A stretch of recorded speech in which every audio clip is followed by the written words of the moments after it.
Salam damai sejahtera di dalam Tuhan kita Yesus Kristus. Shalom, selamat pagi dan semangat pagi. Jumpa kembali dalam renungan pagi kita untuk hari ini, Rabu 24 Mei tahun 2023. Dan pekabaran firman Tuhan kita di pagi ini dengan judul, Memasuki Sukacita Orang Lain.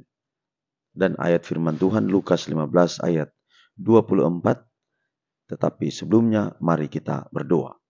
Bapa di surga, terima kasih atas semua kebaikan-Mu dalam kehidupan kami hingga di pagi hari ini.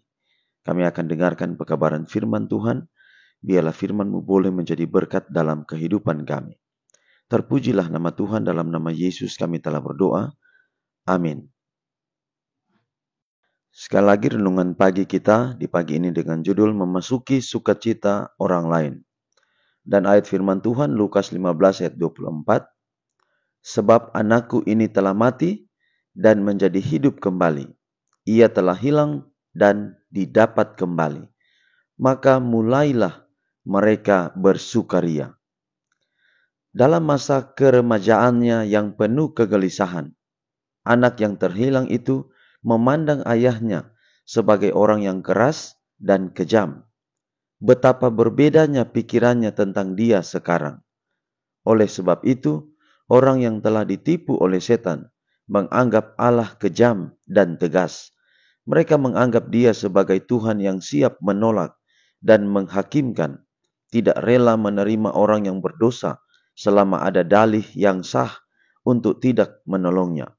Hukumnya dianggap sebagai suatu pembatasan terhadap kebahagiaan manusia, suatu kuk yang berat yang ingin mereka hindari. Tetapi dia yang telah dibuka matanya oleh kasih Kristus akan memandang Allah sebagai penuh pengasihan. Ia tidak kelihatan sebagai makhluk yang lalim dan tidak mengenal belas kasihan, tetapi seperti seorang bapa yang rindu merangkul anaknya yang bertobat.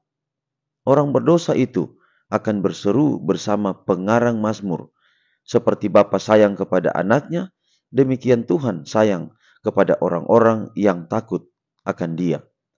Tidak pernah sebuah doa dipersembahkan, betapapun lemahnya. Tidak pernah setetes air mata dicucurkan, betapapun rahasianya.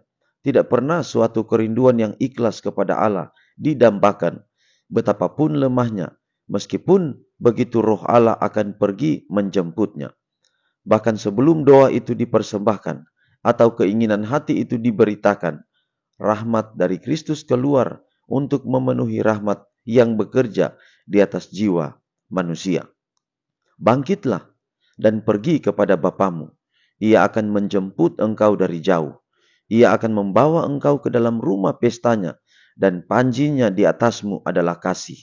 Maka langit dan bumi akan bersatu dalam nyanyian kesukaan Bapa.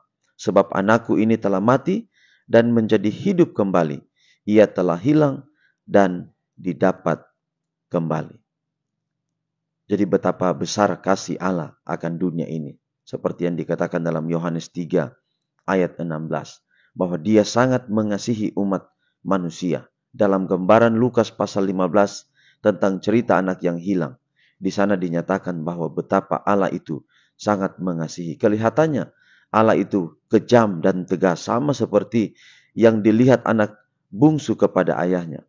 Demikian pula dengan kita. Kadang-kadang kita melihat Allah itu kejam dan tegas. Itu mengapa demikian? Karena setan mengisi hati kita dengan pikirannya, sehingga menganggap bahwa Allah itu kejam dan keras. Padahal Allah itu betapa sangat mengasihi kita. Kiranya pekabaran pagi ini dapat menjadi berkat dalam kehidupan kita semua. Mari kita akhiri dalam doa, kita berdoa. Bapa, terima kasih renungan yang indah hari ini. Biarlah dapat jadi berkat dalam hidup kami dan menyerahkan seluruh keberadaan hidup kami hari ini dalam tangan Tuhan. Pendengar renungan pagi di mana saja berada, biarlah Tuhan memberkati. Kami sudah berdoa dalam nama Yesus Tuhan dan Juru Selamat kami. Amin. Demikianlah pekabaran firman Tuhan kita pagi ini. Sampai jumpa besok. Tuhan berkati kita semua. Shalom.